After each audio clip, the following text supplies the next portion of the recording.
नमस्कार करते हैं। सूर्य नमस्कार में सबसे पहले योग मुद्रा में आ जाते हैं। दोनों पैर के अंगूठे फटे हुए, दोनों हथेलियां इस तरीके से बगल से। पहला 12 पोज में ये कंप्लीट होता है। पहला पोज नमस्कार की मुद्रा। दूसरा अभ्यास श्वास भरते हुए पीछे की ओर जाना है। तीसरा अभ्यास श्वास छोड़ते हुए आगे की ओर झुकना है। हथेलियां बगल से, घुटने को इसमें छुआ देना है। चौथा अभ्यास हथेलियां बगल से रखी रहेंगी, बायां पैर पीछे इस तरीके से। पांचवा दोनों पैर पीछे की ओर। छठवां अभ्यास घुटना ठूठी और छाती जमीन में। सातवां, आठवां वापस। 9, 10, 11, 12। एक कंप्लीट सूर्य नमस्कार का पोज हुआ। एक बार इसको तीव्र गति से करते हैं।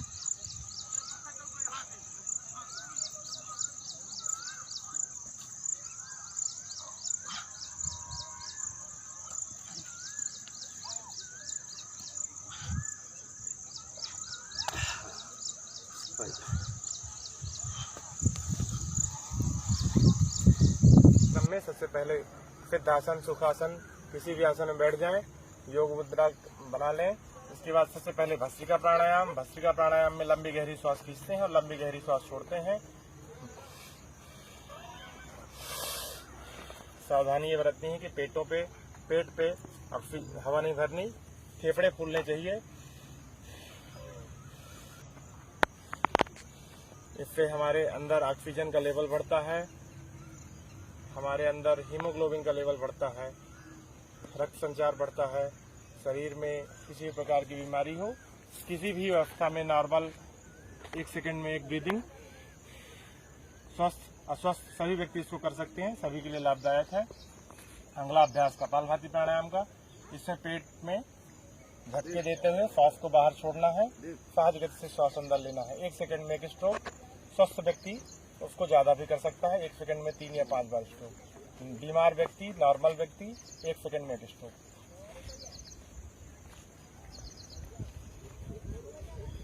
ये कपालभाति का अभ्यास है। इसमें सावधानी ये बरतनी है, हार्ट हाई बीपी जो पेशेंट है बहुत धीरे धीरे करेंगे। जिनका अभी ऑपरेशन हुआ है वो 6 महीने तक इसको ना करें, डॉक्टर की सलाह के बाद करें। नॉर्मल व्यक्ति इसको रेगुलर करने से शरीर में किसी भी प्रकार की गांठें हो, गांठें खुल जाती हैं। एक बार सुना।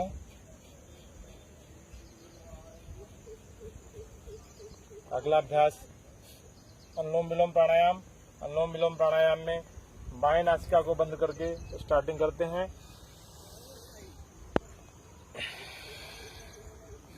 पहले दायां नाक बंद किए, बाईं ओर से खींचे, लंबी गहरी श्वास अंदर लिए, पूरा अंदर लेके फिर दूसरी ओर से बंद करके दूसरी ओर से छोड़ देते हैं।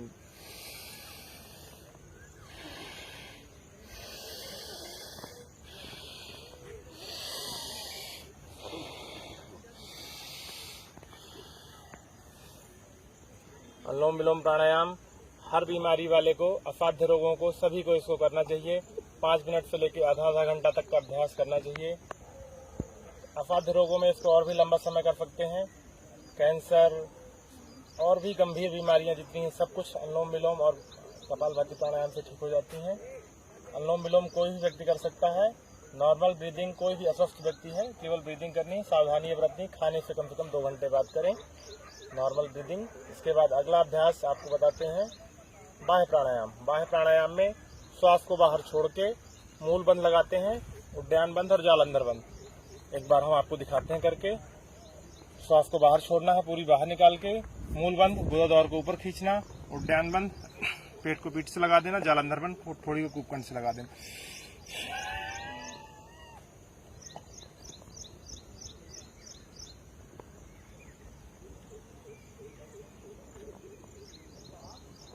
अभ्यास करते हैं बाह्य प्राणायाम में। श्वास को पूरा बाहर छोड़ देना है, गुदाद्वार को ऊपर खींचना है। 3 बंद लगाते हैं, गुदाद्वार को ऊपर खींचना, मूल बंद, पेट को पीठ पे लगा देना, उद्यान बंद, थोड़ी कूपकंठ से लगा देना, जालंधर बंद। एक बार करके दिखाते हैं आपको।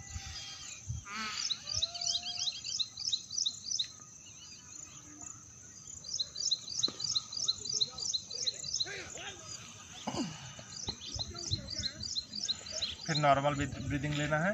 इसके बाद इस अभ्यास को 3 से 5 बार, 7 बार, 11 बार कर सकते हैं। इसी में नौली क्रिया है, पेट को घुमाना है, श्वास को बाहर छोड़ के एक बार करके दिखाते हैं।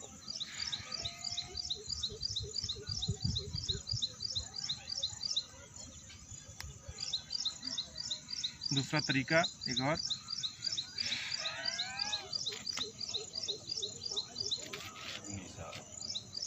ये अग्निसार क्रिया कहलाती है। इसमें श्वास को अंदर नहीं लेना, श्वास को बाहर रोक के ही ये सब करना है। ये हो गया। अगला अभ्यास आपको उज्जाई प्राणायाम, गले के लिए जिनको खर्राटे आते हैं उनके लिए बहुत लाभदायक है। उज्जाई प्राणायाम में थोड़ी को कूप कंठ से लगा के श्वास को अंदर की ओर खींचना है।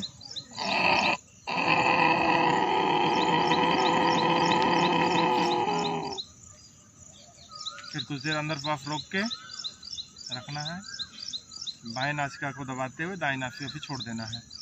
इसमें इस अभ्यास को 5 से 7 बार, 11 बार अपनी सुविधानुसार कर सकते हैं। शुरुआत में इसको करने पर लोगों को हिचकी आएगी, खांसी आएगी। धीरे धीरे करेंगे अभ्यास तो ये सध जाएगा। प्राणायाम, ये 5 प्राणायाम। इसके बाद भ्रामरी और उद्गीत प्राणायाम। उद्गीत प्राणायाम ओम का नाद,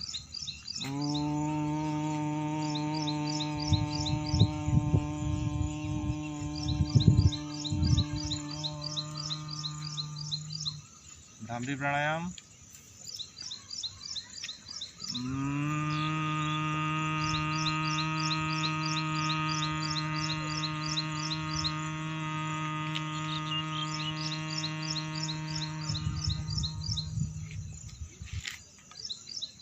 भस्त्रिका, लंबी गहरी श्वास अंदर लेना, लंबी गहरी श्वास बाहर छोड़ना।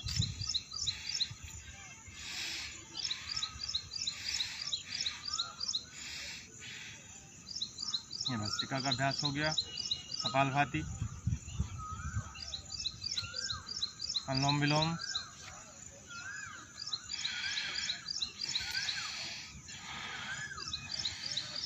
ये 5 प्राणायाम 5-5 मिनट के अभ्यास नियमित प्रतिदिन हर व्यक्ति को करना चाहिए।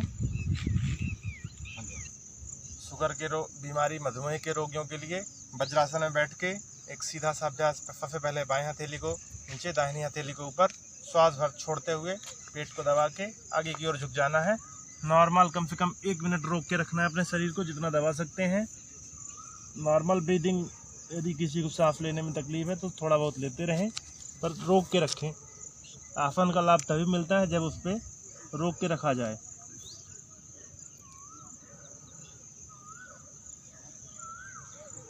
फिर धीरे धीरे ऊपर उठेंगे। इसी में दूसरा अभ्यास है, दोनों मुट्ठियों को बंद करके इस तरीके से नाभि के पास लगा के पेट को एक बार पुनः दबाते हुए आगे की ओर झुकना है।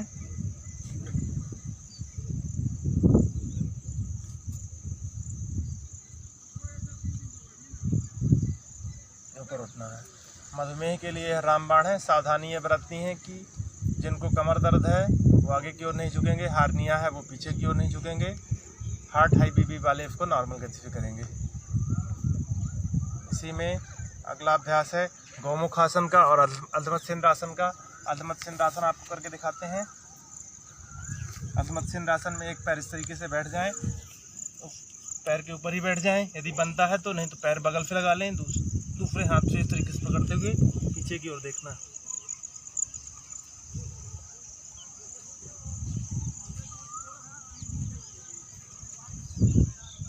इसी तरीके से दूसरी तरफ से, दूसरे पैर से यही अभ्यास। ये अर्धमत्स्य आसन हो गया।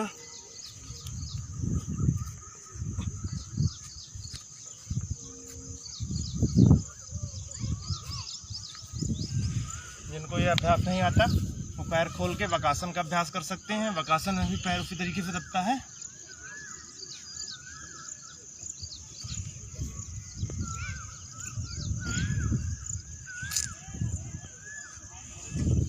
अगला अभ्यास होता है गौमुख आसन का। इसमें गाय के मुख के तरीके आकृति इस तरीके से बना लेते हैं। ये सामने दोनों घुटने एक दूसरे के ऊपर, एक पैर नीचे, जो पैर ऊपर है वही हाथ ऊपर ले जाएंगे और दोनों हथेलियाँ इस तरीके से पीछे पकड़ेंगे। पीछे की ओर ये दोनों बंद इस तरीके से बने रहेंगे हाथों के।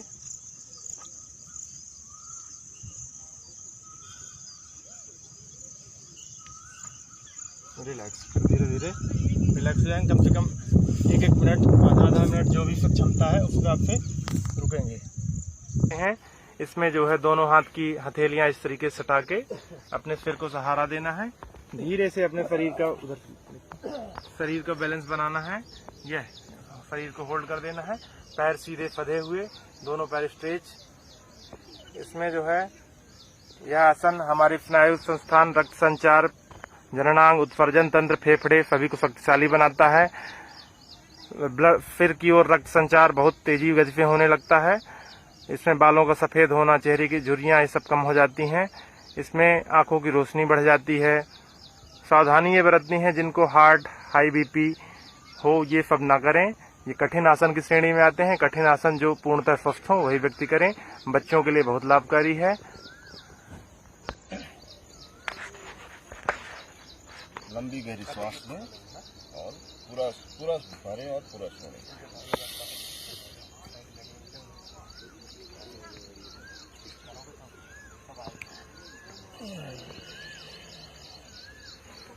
सांसों को लंबा गहरा खींचें और लंबा गहरा छोड़ें।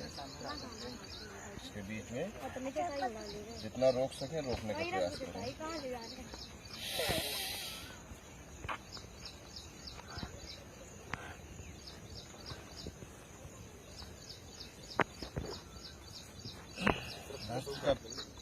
इससे आपके शरीर में, ब्लड में ऑक्सीजन दौड़ता है।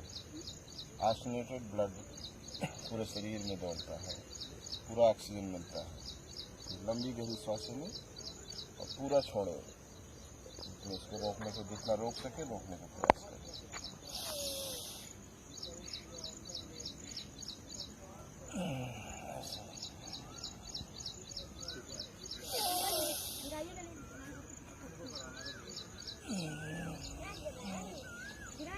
कौन सा है?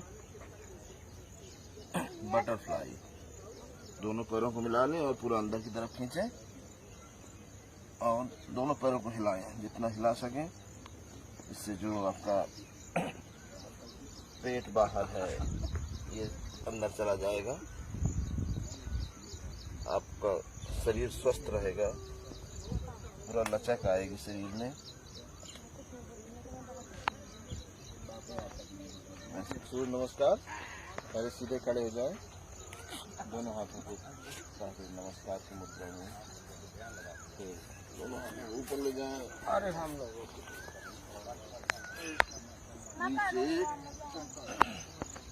पीछे पैर, दोनों पैर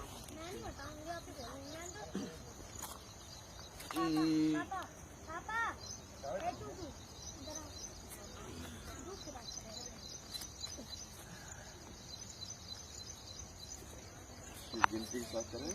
1 2 3 4 5 6 7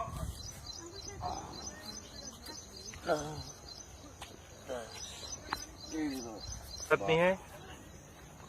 जिनके कमर में दर्द, कंधे में दर्द, घुटने में दर्द हो उनको यह आसन नहीं करना चाहिए। इसको करने से हार्ट, लीवर, पेट आदि सभी समस्याओं का समाधान होता है। बच्चों के लिए आसन ताड़ासन। ताड़ासन में दोनों पैर शुरुआत से करें। अरे अंकल, दोनों पैर इकट्ठा सटे हुए, अंगूठे सटे हुए। अब इसके बाद दोनों हाथ हथेलियां बगल से। इसके बाद दोनों हाथ सीधा तना हुआ शरीर, दोनों हाथ धीरे धीरे ऊपर उठाएंगे, इस मुद्रा में जोड़ेंगे और ये दोनों उंगलियां बंद करके ऊपर करके दोनों शरीर एड़ी उठा देंगे। एड़ी उठा देंगे ऊपर की ओर, शरीर ऊपर की ओर पूरा उठा हुआ। बच्चों के लिए ये बहुत अच्छा अभ्यास है लंबाई बढ़ाने के लिए। ताड़ासन सभी बच्चों को इसको नियमित करना चाहिए।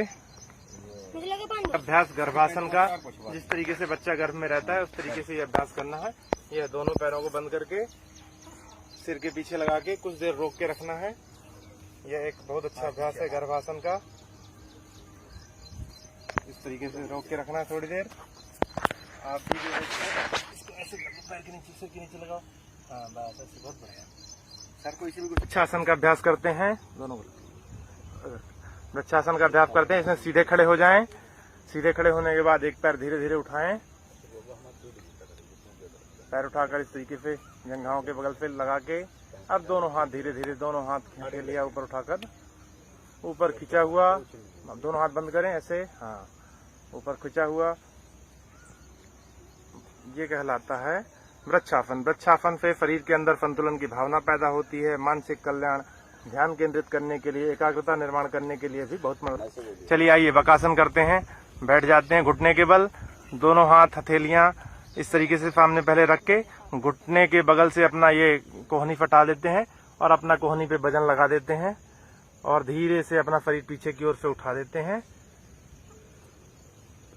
इसमें बगुले के तरीके बैठना होता है। 1 मिनट कम से कम इस आसन में सभी लोग रुकें।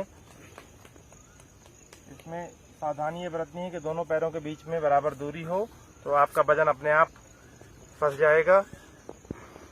श्वास धीरे धीरे लेते रहना है, छोड़ते रहना है। इसमें सामान्य प्रक्रिया, इसमें डायबिटीज को रोकने में वक्रासन का बहुत लाभदायक है। वजन कम करने के लिए वक्रासन, रीढ़ की हड्डी के लिए रामबाण है। कमर दर्द से इसको छुटकारा मिलता है, ऐंठन मरोड़ से बचना चाहिए। कमर डिप्रेशन कम करने के लिए भी बहुत लाभ